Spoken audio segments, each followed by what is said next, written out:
நண்பர்களுக்கு வணக்கம். இப்போது காலையிலேருந்து வேர்ச்சொல் நிகழ்வில் இருக்கு. ரொம்ப நல்ல அமர்வுகள் நடந்து முடிஞ்சிருக்கு. கொஞ்சம் நீண்ட அமர்வுகள், இதுவும் கொஞ்சம் நீண்ட அமர்வாக தான் இருக்கும். ஆனால் பயனுள்ள அமர்வாக இருக்கும். இதுக்கு முன்னாடி இருந்த அமர்வுகளில் இருந்தவங்களை போல் நிர்மால்யா சாரை பற்றி நிறைய பேருக்கு தெரிஞ்சிருக்க வாய்ப்பு இல்லை. நிர்மால்யாவை பற்றி நான் சொல்கிறத விட கவிஞர் பி ராமன், மலையாளத்துடைய முக்கியமான கவிஞரான கவிஞர் பி ராமன் அவரை பற்றி ஒரு நாள் கருத்தரங்கில் சொன்னார். நிர்மால்யா மொழிபெயர்த்திருக்கக்கூடிய படைப்புகள் 90% செவ்வியல் படைப்புகள். மலையாளத்தின் நாவல்களை மொழிபெயர்ப்பது அல்ல அவருடைய பணி. மலையாளத்தின் பண்பாட்டு வரலாற்றை, அடித்தட்டு மக்களின் பண்பாட்டு வரலாற்றை மொழிபெயர்ப்பித்திருப்பது தான் அவருடைய பணி அப்படின்னு கவிஞர் பி ராமன் சொன்னார். ஒருவேளை மலையாளத்தில் எங்களுடைய பண்பாட்டு வரலாறு ஒட்டுமொத்தமாக அழிந்து போனால் நிர்மால்யாவுடைய மொழிபெயர்ப்புகளை மட்டுமே வைத்து அதை திரும்பவும் எங்களால் மீட்டுருவாக்கம் செய்ய முடியும் அப்படின்னு கவிஞர் பி ராமன் சொல்லியிருக்கார். இப்போ தமிழில் மலையாள கவிதைகளை பற்றி பேசக்கூடிய எல்லாருக்கும் நினைவில் இருக்கக்கூடிய ஒரு வரி இருக்கும். அப்படின்னா, நினைவில் காடுள்ள மிருகம் எளிதில் அடங்குவதில்லை அப்படிங்கிற வரி நம்ம எல்லாருக்கும் தெரியும். அது கவிஞர் சச்சிதானந்தத்துடைய வரியாக நமக்கு தெரியும். ஆனால் அதை தமிழில் அப்படி மொழிபெயர்த்தவர் நிர்மால்யா. அந்த வரி இன்னைக்கு கிட்டத்தட்ட ஒரு சாகாவரம் பெற்ற வரி. அதை உருவாக்குனவர் நிர்மால்யா தான். இன்றைக்கி காலையில் தோழர் தமிழ்ச்செல்வன் பேசும்போது அவர் செவ்வியல் அழகியல் அடித்தட்டு மக்களுடைய எழுத்துக்கு, விளிம்பு நிலை கதையாடல்களுக்கு தேவையில்லை அப்படின்னு சொன்னார். அது அவருடைய பார்வை கோணம். அதை நான் மறுக்கிறதுக்கெல்லாம் ஒன்றும் இல்லை. ஆனால் அதில் ஒரு இன்ஹரண்ட் முரண் ஒன்று இருக்குது. அதன் மூலமாக தோழர் தமிழ்ச்செல்வன் சொல்கிறது என்னென்னா, செவ்வியல் அழகியல்ங்கிறதும் அடித்தட்டு அனுபவங்கள், விளிம்பு நிலை அனுபவங்கள் அப்படிங்கிறதும் என்றைக்குமே ஒன்றா சேர முடியாது அப்படிங்கிறது தான் அதில் இருக்கக்கூடிய ப்ரிசம்ஷன். ஆனால் நிர்மால்யா மொழிபெயர்த்திருக்கக்கூடிய மலையாள படைப்புகளை, மலையாள நாவல்களை, மலையாள கவிதைகளை பார்க்கும்போது விளிம்பு நிலை கதையாடல்கள் எந்த அழகியல் தரப்பாலும் புறக்கணிக்க முடியாத அளவுக்கு செவ்வியல் படைப்புகளாக உருவாக முடியும் அப்படிங்கிறதுக்கு ஒரு லிவிங் ப்ரூஃப் மாதிரி அவருடைய மொழிபெயர்ப்புகள் இருக்கும். அவர் இந்த அமர்வில் அவரோட பேசுகிறது எனக்கு மிகுந்த மகிழ்ச்சி. இப்போது சம்பிரதாயமான கேள்விகளுக்கெல்லாம் பெருசாக நேரம் இல்லை. காலையிலேருந்து ரொம்ப நீண்ட அமர்வுகள் போயிட்டுருக்கு. ஸோ அவருடைய ஒரு மொழிபெயர்ப்பு டைட்டில் படியே சொல்லணும்னா, ஓடும் ரயிலில் பாய்ந்தேறக்கூடிய ஒரு கேள்வியோடையே தொடங்கிடுவோம்.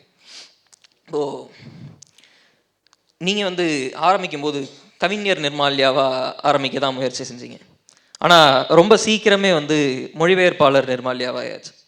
அந்த மாற்றம் உருவானது சச்சிதானந்தத்துடைய நினைவில் காடுள்ள மிருகம் அப்படிங்கிற வரியாலையா, இல்லை கவிஞர் பிரம்மராஜனோட ஏற்பட்ட தொடர்பாலையா, இல்லை வேறு ஏதாவது காரணங்களாலையா?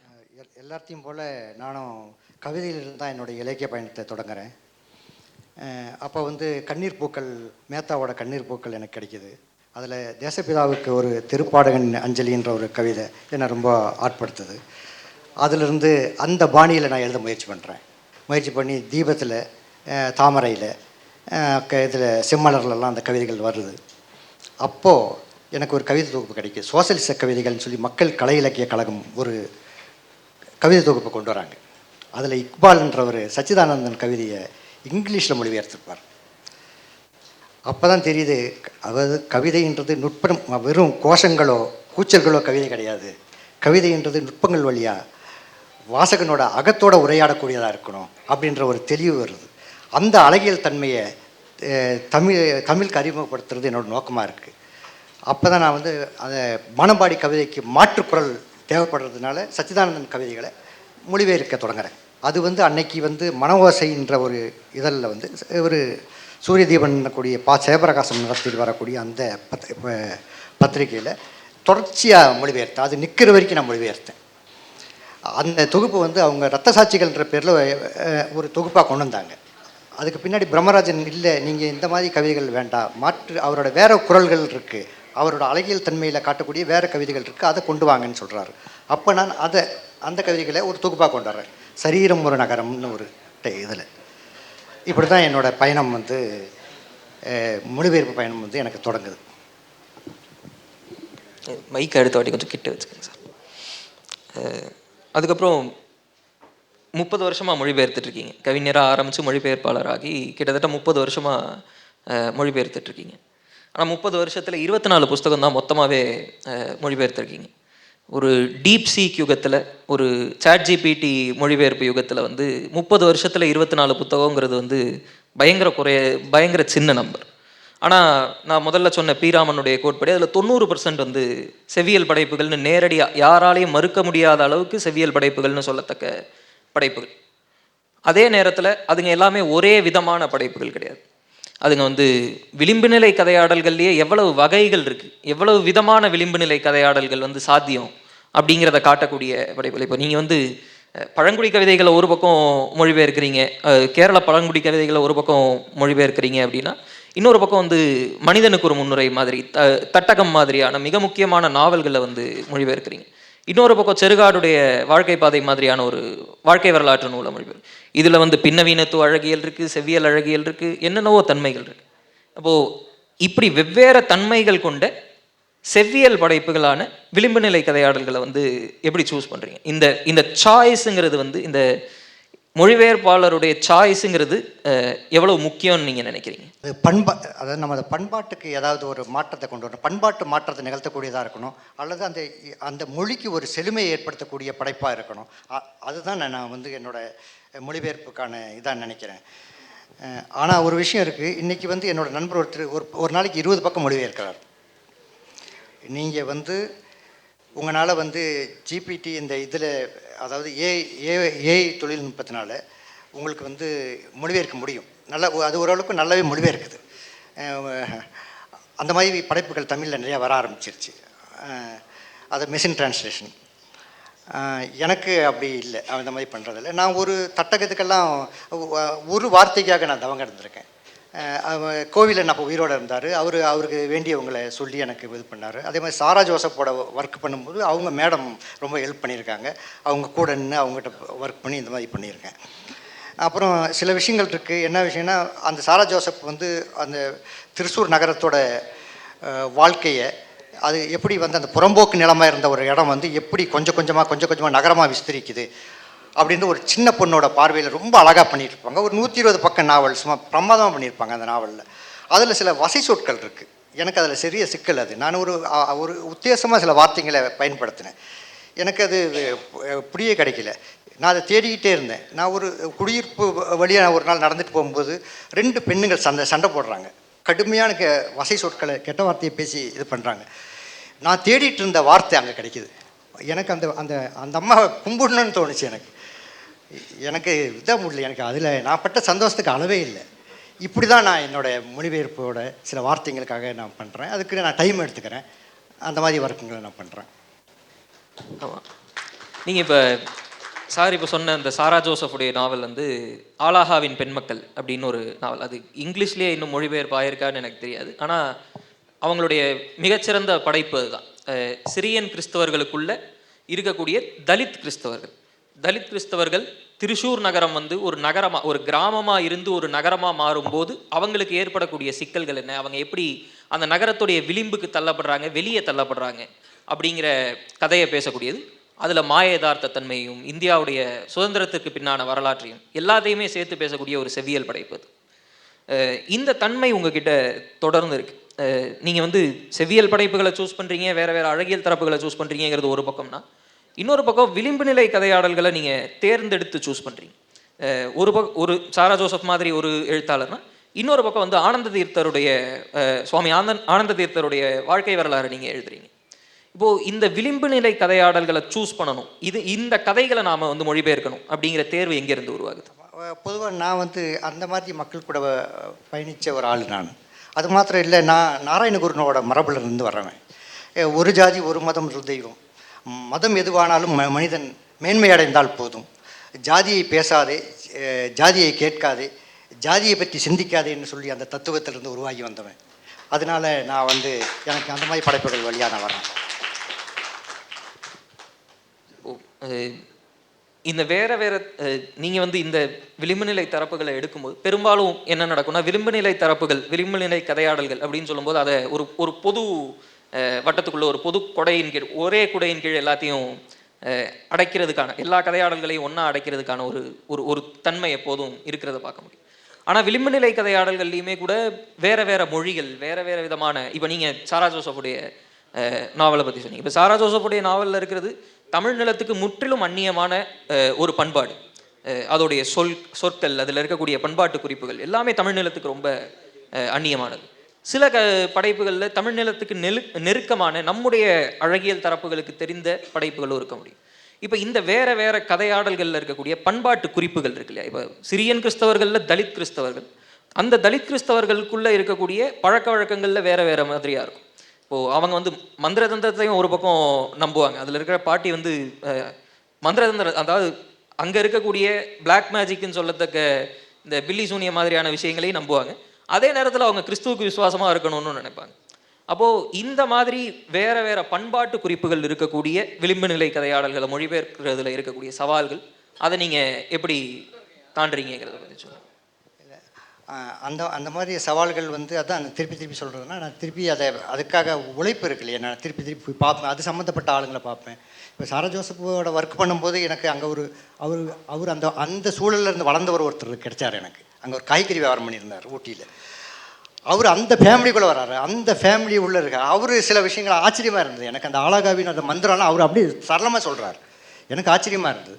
அதனால் அந்த மாதிரி ஆளுங்களை தேடி பிடிச்சி தான் நான் அந்த வேலைங்களை செய்கிறேன். அப்படி தான் என்னோடய ஒர்க்கெல்லாம் கொஞ்சம் செழுமைப்படுத்துகிறேன்னு நான் சொல்லுவேன். அப்படி தான் செழுமைப்படுத்துகிறேன் நான். இப்போ உங்களுடைய மாஸ்டர் பீஸ் அப்படின்னு நீங்கள் மொழிபெயர்த்த படைப்புகளில் உங்களுடைய மாஸ்டர் பீஸ் அப்படின்னு நான் நினைக்கிறது வந்து செருகாடுடைய, அதாவது கேரளத்துடைய இடதுசாரி இயக்கத்துடைய நிறுவனர்களில் ஒருவரான செருகாடுடைய வாழ்க்கை வரலாற்று நூலான வாழ்க்கை பாதை அப்படிங்கிற அந்த நூலை பற்றி நான் சொல்லுவேன். அது வந்து உங்களுடைய மாஸ்டர் பீஸ்ன்னு நான் நினைக்கிறேன். அது வந்து ஒரு வாழ்க்கை வரலாறுங்கிறத தாண்டி அது ஒரு செவ்வியல் நாவல்ங்கிற அளவில், கவிதைங்கிற அளவில் அது வந்து ஒரு எப்பிக்குங்கிற இடத்துல போய் நிற்கக்கூடிய ஒரு படைப்பு. அதை வந்து இந்த அரங்கத்தில் அறிமுகப்படுத்துறது எனக்கு பண்ணணும்னு தோணுச்சு.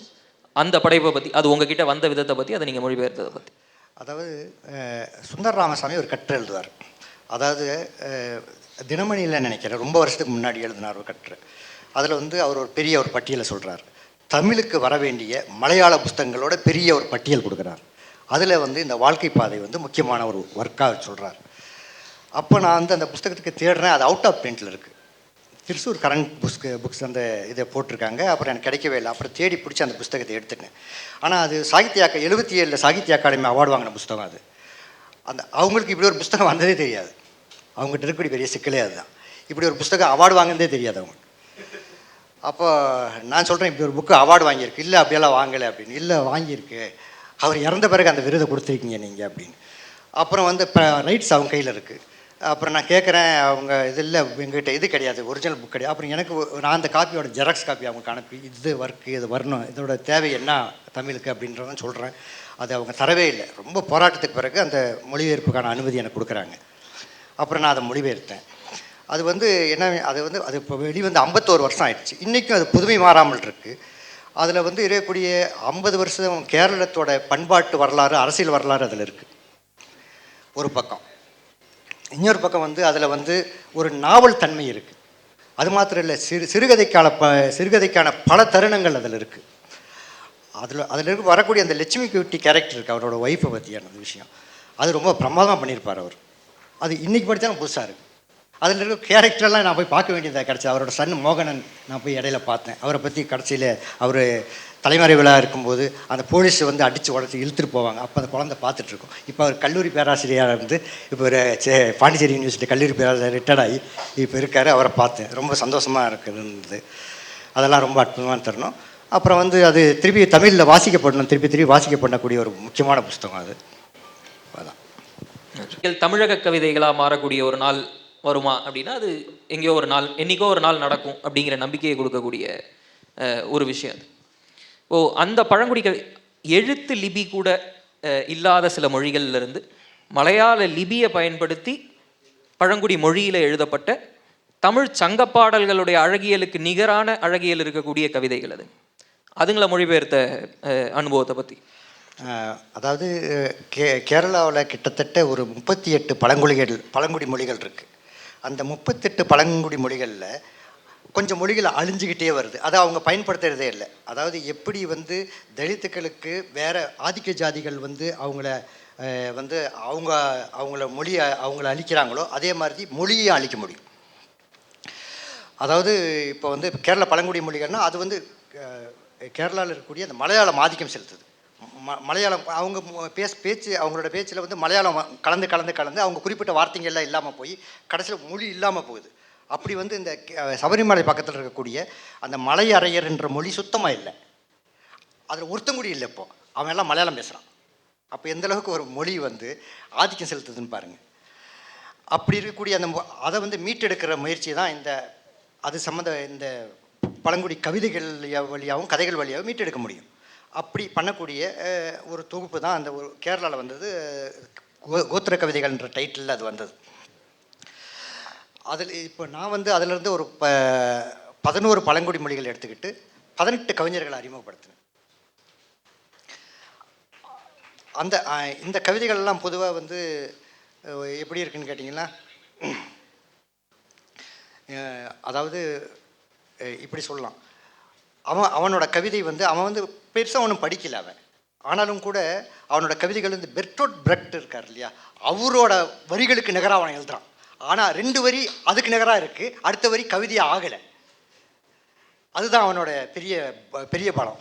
அது வந்து பொதுவாக அவன் வந்து இயற்கையையும் பண்பாட்டையும் சேர்ந்து இருக்கான். உலகம் முழுக்க அந்த மாதிரி இருக்குது. உலகத்தில் வந்து பல இடங்களில் பழங்குடி மொழி கவிதைகள் எழுதப்படுது. கௌதமாலாவில், சிலியில் எல்லாம் எழுதுது. ஆனால் அவனோட கவிதைக்கும் இந்த வயநாடு கவிதைக்கும் ஒரே மாதிரி தன்மை இருக்குது. அதுதான் உலகம் முழுக்க பழங்குடி தன்மைக்கு இருக்கக்கூடிய ஒரே தன்மை. இது வந்து இந்த பழங்குடி மொழிகள் இவன் வந்து மீட்டெடுக்கிறான். சங்ககால கவிதைகளுக்கும் இவனோட கவிதை ஒரே மாதிரி இருக்குது படிச்சிங்கன்னா. இதுதான் கேரள பழங்குடி கவிதைகளை பற்றியான விஷயம். இன்னும் அந்த கவிதைகள் வரணும். இப்போ அவங்களோட தொகுப்புக்கு அவங்க தனித்தனியாக எழுதிட்டு இருந்தாங்க. அதாவது இப்போ நான் அந்த ஒரு குறிப்பிட்ட சோலைநாயக்கர்னு ஒரு இது இருக்காங்க. அவங்க வந்து இந்த பொது சமூகத்திலேருந்து வெளியில் இருக்கிறாங்க. அவங்க கூட அதுலேருந்து கூட ஒருத்தன் கவிதை எழுதுறான். இப்போ வந்து அவங்களுக்கு தனித்தனி தொகுப்புகள் நிறைய வந்துருச்சு. தொகுப்பு வந்துருச்சு. அது ரொம்ப மகிழ்ச்சியான விஷயம். ஆனால் அந்த சூழல் தமிழுக்கு வரணும். தமிழில் இருக்கக்கூடிய தமிழ்நாட்டில் இருக்கக்கூடிய பழங்குடி மொழியில் அந்த பழங்குடி கவிஞர்கள் கவிதைகள் எழுதப்படணும். அதுக்கு ஒரு உதாரணமாக தான், அதுக்கு ஒரு முன்னோட்டமாக தான் நான் இந்த முயற்சியை பண்ணேன். தமிழில் வரணும்னு நான் ஆவலாக இருக்கேன். கதைகள் கூட இப்போ வந்துட்டுருக்கு. கூடிய சீக்கிரத்தில் கேரள பழங்குடி கதைகள் அப்படின்ற ஒரு தொகுப்பு கொண்டு வரலான்னு ஒரு உத்தேசம் இருக்குது. அவங்க இப்போ எழுத தொடங்கியிருக்காங்க. அவங்க அந்த பழங்குடி கவிதைகள் தொகுப்பில் இருந்த முதல் கவிதை எழுதின பல கவிஞர்கள் வந்து இன்றைக்கி கேரளாவில் செலிபிரிட்டிஸ். அவங்க வந்து மிக முக்கியமான கவிஞர்களாக பார்க்கப்படுறாங்க. அதாவது கேரளாவில் வந்து அந்த மெயின் ஸ்ட்ரீம் பத்திரிகையில் வந்து 4 கவிதை போட்டாங்கன்னா அது 2 பழங்குடி கவிதை போடுறான். கட்டாயமாக அவங்க பழங்குடி கவிதைகள் போடுறாங்க. அப்போ தான் அந்த கவிதை நிறைவுபடுது. அவங்களோட அந்த புஸ்தகம் ஒரு இதுக்கு வருது. மொழியாக்கம் மட்டும் இல்லை, இப்போ மொழியாக்கம் தவிர்த்தும் நீங்கள் சில முக்கியமான வேலைகள் செஞ்சுருக்கீங்க. அதில் ரொம்ப முக்கியமான வேலைன்னு நான் நினைக்கிறது வந்து ஐயங்காளியுடைய வாழ்க்கை வரலாறும் சுவாமி ஆனந்த தீர்த்தருடைய வாழ்க்கை வரலாறு. 2 வாழ்க்கை வரலாறுகளுமே நீங்கள் எழுதியிருக்கீங்க. இப்போ இந்த 2 வாழ்க்கை வரலாறை பற்றி பேசும்போது 2 பேருமே ஒரு மாதிரி அசாத்தியமான மனுஷங்க. ஐயங்காளி வந்து ஒரு விதமான அசாத்தியமான மனுஷர்னா, ஆனந்த தீர்த்தர் இன்னொரு விதமான அசாத்தியமான மனுஷன். ஐயங்காளி வந்து நீ என்னை ரோட்டில் நடக்க விட மாட்டேன் அப்படின்னு சொன்னால், நான் வந்து இந்த ரோட்டில் மாட்டு வண்டி ஓட்டி காட்டுறேன் பாடுறா அப்படின்னு சொல்லக்கூடிய ஆள். நீ என்னை பள்ளிக்கூடத்துக்குள்ளே விட மாட்டேன்னா, நீ என்ன எனக்கு பள்ளிக்கூடம் கட்டுறது, நான் கட்டிக்கிறேன் எனக்கு பள்ளிக்கூடத்தைன்னு சொல்லக்கூடியவர்.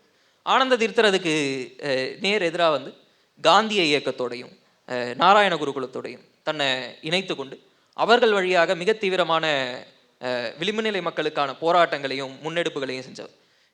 சுவாமி ஆனந்த தீர்த்தரை பற்றி தமிழில் எழுதப்பட்டிருக்கிற ரொம்ப முக்கியமான கட்டுரை வந்து ஆய்வாளர் ஸ்டாலின் ராஜாங்கம் எழுதின கட்டுரை தான். அவர் வந்து மதுரையில் சுவாமி ஆனந்த தீர்த்தருடைய பணிகளை பற்றி எழுதியிருக்கார்.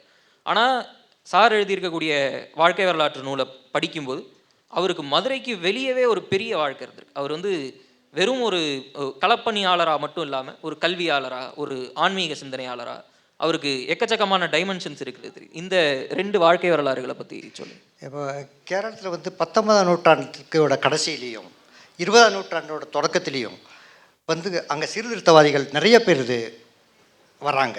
அதில் முக்கியமானவங்க வந்து நாராயணகுரு வர்றாரு, அவர் அணியன்காளி வர்றாரு, தைக்காடு ஐயாசாமி, பண்டிட் கே கருப்பன், அதுக்கப்புறம் அந்த கோயில் நிலவு போராட்டங்கள்லாம் நடத்தக்கூடிய டி.கே. மாதவன், அப்புறம் கேளப்பன், இப்படி ஒரு பெரிய ஒரு பட்டியல் வருது இந்த சீர்திருத்தவாதிகளோட பட்டியலில். இப்படி வர்றதுக்கு காரணம் என்னன்னு கேட்டிங்கன்னா, இந்த பட்டியல் இப்படி வந்துட்டுருக்கு. அதில் முக்கியமாக வந்து ஐயன்காளி ரொம்ப முக்கியமாக இருக்கார். அவரோட வாழ்க்கை வரலாறுக்கு பிறகு நான் வந்து இவரை பண்ணினேன், அந்த ஆனந்த தீர்த்தர். ஆனந்த தீர்த்தர் வந்து அவங்கெல்லாம் என்ன பண்ணுறாங்க, அந்த சீர்திருத்தவாதிகள்லாம் அவங்களோட பணிகள் கேரளத்தோடு முடங்குது. ஆனால் இவர் ஆனந்த தீர்த்தர் தமிழ்நாட்டில் ஒர்க் பண்ணுறாரு. தமிழ்நாட்டில் மேலூரில் ரொம்ப பெரிய ஒர்க் பண்ணுறாரு அவர். அதில் வந்து இவர் கக்கனை விமர்சிக்கிறார். கக்கன் வந்து இவரை ரொம்ப தொந்தரவு பண்ணுறாரு அந்த இவரோட ஒர்க் பண்ணும்போது. அது ஆச்சரியமாக இருக்குது. நான் ஸ்டாலின் ராஜாங்கத்திட்ட கேட்குறேன், என்ன இப்படி இருக்கு, கான்ட்ரவர்சி ஆமா நாளைக்கு என்ன? இல்லை அவர் எழுதுந்த நீங்கள் அப்படியே எழுதுங்க, அவருக்கு கக்கனை பற்றி அவர் என்ன சொல்லியிருக்காரோ நீங்கள் அப்படியே எழுதுங்க அப்படின்றாரு. அப்புறம் அந்த இது அப்படியே கொண்டு வரோம் நம்ம. அப்புறம் வந்து அவர் கேரளாவில் ஒர்க் பண்ணுறாரு, கர்நாடகாவில் ஒர்க் பண்ணுறாரு, தமிழ்நாட்டில் ஒர்க் பண்ணுறாரு. தமிழ்நாட்டில் தான் அவர் காலை உடைக்கிறாங்க அந்த மேலூரில். அப்புறம் அவங்க வீட்டில் அப்பா அம்மா சொல்கிறாங்க, இல்லை நீ வந்துரு அப்படின்னு. இல்லை நான் அவங்க கூட தான் இருக்கேன், அவங்க கூட தான் நான் வாழ்நாள் முழுக்க இருப்பேன் அப்படின்னு சொல்லி கடைசி வரைக்கும் இருக்காரு. கடைசியில் அவரை ஒரு போலீஸ்காரன் அடிக்கிறான் இதில். அதாவது இந்த இத்தனைக்கு அவர் கொங்கினி பிராமணராக இருந்து அவர் வந்து தலித்துகளுக்காக அவர் பண்ணக்கூடிய சேவை ரொம்ப அசாதாரணமாக இல்லை, ரொம்ப அவமானங்களையும் இதுங்களையும் சகிக்கிறாரு. இந்த மாதிரி ஒரு ஆளுமையை வந்து நம்ம பார்க்கவே முடியாது. அரிய மனிதர் அவர். அவரோட வாழ்க்கை வரலாறு இப்போ தமிழில் கிடைக்கிது. இங்கே வெளியில் கூடி விற்பனைக்கு இருக்குது. முக்கியமான புஸ்தகம் அது. வெளியே பரிசல் புத்தக நிலையத்துடைய அரங்கில் வந்து சுவாமி ஆனந்த தீர்த்தருடைய வாழ்க்கை வரலாறு வந்து இப்போ கிடைக்கிது. இப்போ ஆனந்த தீர்த்தரை பற்றி சொல்லும்போது உங்களுக்கும் ஆனந்த தீர்த்தர் மாதிரி நாராயண குருகுலத்தோட ஒரு நெருங்கிய தொடர்பு உண்டு. நீங்கள் வந்து சுவாமி குரு நித்திய சைதன்யதியோட நேரடியாக பழகினவர், ஊட்டி நாராயண குருகுலத்தில் நேரடியாக இருந்தவர், அவங்க கூட பழகினவர். அந்த பழக்கம் நாராயண குருகுலத்தோட உங்களுக்கு ஏற்பட்ட தொடர்பு எப்படி? அந்த தொடர்பு உங்களுடைய இந்த நாம் முதல்ல சொன்ன இந்த மொழிபெயர்ப்பு தேர்வு இருக்குல்ல, விளிம்பு நிலை கதையாடல்கள் நான் தேர்வு செய்கிறேங்கிறது, அந்த மொழிபெயர்ப்பை வந்து உங்களுடைய மொழிபெயர்ப்புடைய தன்மையை வந்து அது இன்ஃப்ளூயன்ஸ் பண்ணியிருக்குன்னு நினைக்கிறீங்களா? அதாவது ஊட்டியில் இருக்கக்கூடிய நாராயண குருகுலம் என்னன்னு கேட்டிங்கன்னா, நாராயண குருவோட மறைவுக்கு பிறகு எஸ்என்டிபின்னு கூடிய ஒரு அமைப்பு இருந்தது, ஸ்ரீ நாராயண தர்ம பரிபாலன சங்கம்னு சொல்கிற ஒரு அமைப்பு. ஆனால் அது வந்து முழுக்க இந்த ஆதிக்க ஜாதி ஆகுது. அப்போ வந்து பேக்வர்டு கம்யூனிட்டியாக இருந்தக்கூடிய ஈழவ கம்யூனிட்டி வந்து ஆதிக்க ஜாதியாக மாறுது. அதாவது ஐயன்காளியே சொல்லுவார், அதாவது மேல் ஜாதிக்காரங்களை விட இந்த ஆதிக்க ஜாதியாக இருந்த ஈழவரங்களால தான் தொந்தரவு அதிகம், இவங்க தான் தலித்துக்களை ரொம்ப தொல்லைப்படுத்துகிறாங்க அப்படின்னு சொல்லுவார். ஆனந்த தீர்த்தம் அதான் சொல்கிறார். அப்படி இருக்கும்போது அந்த எஸ்என்டிபி இயக்கத்தில் நாராயணகுரு கூட இருந்தவர் நடராஜகுரு. அவர் வந்து டாக்டர் பல்புன்ற ஒரு முக்கியமாக, அவரை பற்றி அடுத்த புஸ்தகம் வருது என்னோடது. டாக்டர் நடராஜகுருவோட அப்பா அவர் தான் வந்து அந்த எஸ்என்டிபின்ற இயக்கத்தை நாராயணகுரு கூட நின்று உருவாக்குறார். அது வந்து ஒரு ஜாதி அமைப்பாக மாறின பிறகு அதுலேருந்து வெளியே வராங்க. நடராஜகுரு வெளியே வந்து ஊட்டியில் ஒரு ஆசிரமத்தை தொடங்குறாரு. அவங்க முழுக்க அறிவு இயக்க செயல்பாடுகள் தான். நாராயணகுருவோட தத்துவங்களை உலகம் முழுக்க எடுத்துகிட்டு போகிறாங்க. அந்த பணி அவங்க செய்கிறாங்க. அப்போ வந்து ரெண்டாம் உலகப் போரில் ஜப்பானில் குண்டு போட்ட ஒரு விமானி ஒருத்தர் இருக்கார், கேரி டேவிஸ்ன்னு சொல்லி. அவர் இங்கே வரார். அவர் இந்த இயக்கத்தோடு இணைகிறார். அவர் அதாவது ஓருலக குடிமகன் தன்னை அறிவிக்கிறார். உலகம் வந்து தனித்தனியாக இல்லை, ஒரு உலகம்தான் அப்படின்னு சொல்லி ஒரு தியரியை கொண்டு வந்து இது பண்ணுறாரு. அந்த இயக்கத்துக்கு கூட நடராஜகுருவோட மாணவன் தான் இவர் நித்திய சைதன்யதி. அவர் வந்து இலக்கியம், கலை இதெல்லாம் பெரிய ஆர்வம் இருக்கக்கூடிய ஆள். அப்போ வந்து அங்கே ஆசிரமத்தில் எனக்கு நெருங்கிய தொடர்பு இருந்தது. அவரோட ஒர்க்கிலெல்லாம் நான் தமிழில் மொழிபெயர்த்தேன். முதல் நான் தான் தமிழில் நித்திய சைதன்யதியை அறிமுகப்படுத்தினேன். சுபமங்களால் தொடர்ந்து அவரோட கட்டுரைகள், இலக்கியம் சார்ந்த கட்டுரைகள் வந்தது. அப்புறம் தினமணிலெலாம் சில கட்டுரைகள் வந்தது. அப்புறம் நான் ஜெயமோகனோட இணைந்து அங்கே ஒரு தொடர்ந்து வருஷம் ஒரு இலக்கிய நிகழ்ச்சியை நடத்திட்டு வந்தோம். கொரோனா வரைக்கும் அங்கே நடத்திட்டு இருந்தது.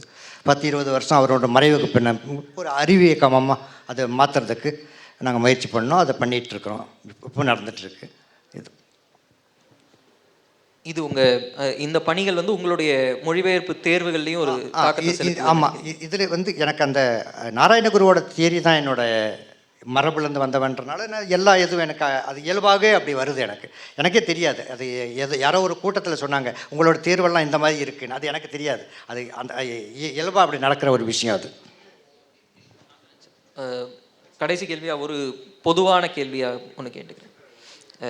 இன்னைக்கு வந்து நீங்கள் தமிழில் ரொம்ப முக்கியமான மொழிபெயர்ப்பாளர் அப்படின்னு நான் நினைக்கிறேன். தமிழில் ஒரு செவ்வியல் மொழிபெயர்ப்பாளர் இருப்பார். ஒரு 90% ஸ்ட்ரைக் ரேட்டுங்கிறது வந்து தமிழில் ஒரு மொழிபெயர்ப்பாளருக்கு வந்து ஒரு பெரிய விஷயம்.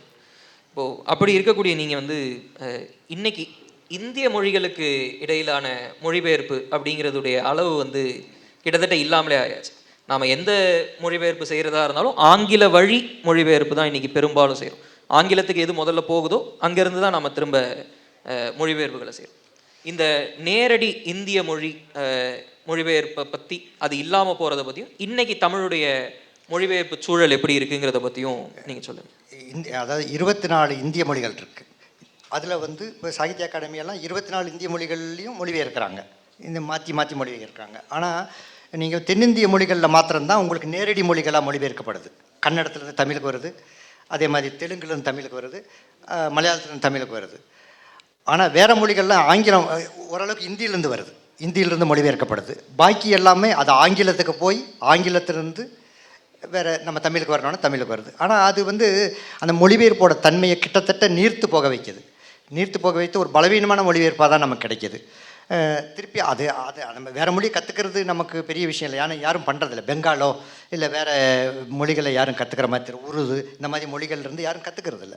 அது கற்றுக்கிட்டு பண்ணால் நான் இன்னும் கொஞ்சம் செழுமையான நல்ல படைப்புகள் தமிழுக்கு வரும், இல்லை வேறு மொழிகளுக்கும் போகும்னு நான் நினைக்கிறேன்.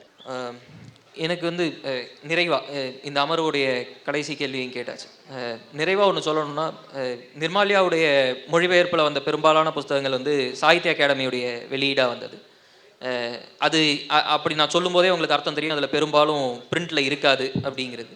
அவரே சொன்ன மாதிரி வாழ்க்கை பாதைன்னு ஒரு புத்தகத்துக்கு சாகித்ய அகாடமி கொடுத்தோங்கிறதே அவங்க ஒரு கட்டத்தில் மறந்துட்டாங்க. அவர் நினைவுபடுத்தி தான் திரும்பவும் மொழிபெயர்க்கக்கூடியது. ஆனால் இன்றைக்கும் சில புத்தகங்கள் வந்து அச்சில் இருக்குது, நமக்கு கிடைக்கிது. கோவிலனுடைய தட்டகமோ இல்லை கேரள பழங்குடி கவிதைகளோ அந்த மாதிரியான வாழ்க்கை பாதையோ இன்னமும் அச்சில் இருக்குது, கிடைக்கிது. இந்த புத்தகங்கள் வந்து விளிம்பு நிலை கதையாடல்களை பற்றின பொது புரிதல்களை, விளிம்பு நிலை கதையாடல்கள் வந்து கொஞ்சம் அழகியலாக அப்படி இப்படி தான் இருக்கும், இருந்தாலும் பரவாயில்லப்பா அப்படின்னு தட்டி கொடுக்கக்கூடிய இந்த மேட்டிமை மனோபாவம் இருக்குல்ல, இந்த மேட்டிமை மனோபாவம் எவ்வளவு போலியானது அப்படிங்கிறத காட்டக்கூடிய படைப்புகள். வாய்ப்பு இருக்கக்கூடிய நண்பர்கள் படித்து பார்க்கலாம். நன்றி. நிர்மால்யா அவர்களுடைய ஒர்க்கை பற்றின ஒரு முழு சித்திரம் இன்றைக்கி ரொம்ப நெருக்கமாக கிடச்சிது.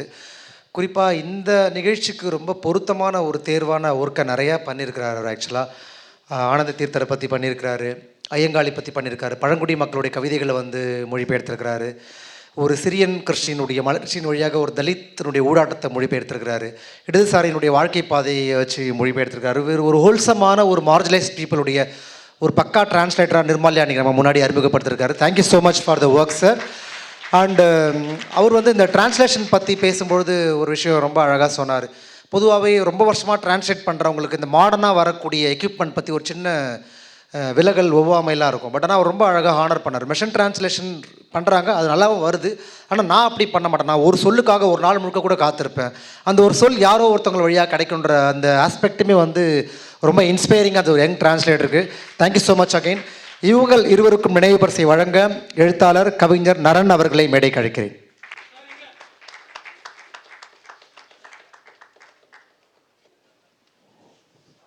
Claps for Vignesh. நல்லா நிறைய கேள்விகள் நிறைய ஒர்க் பண்ணிட்டு கேட்டார். நன்றி. மூவருக்கும் ஒரு குரூப் ஃபோட்டோ மட்டும் நிற்கலாம்.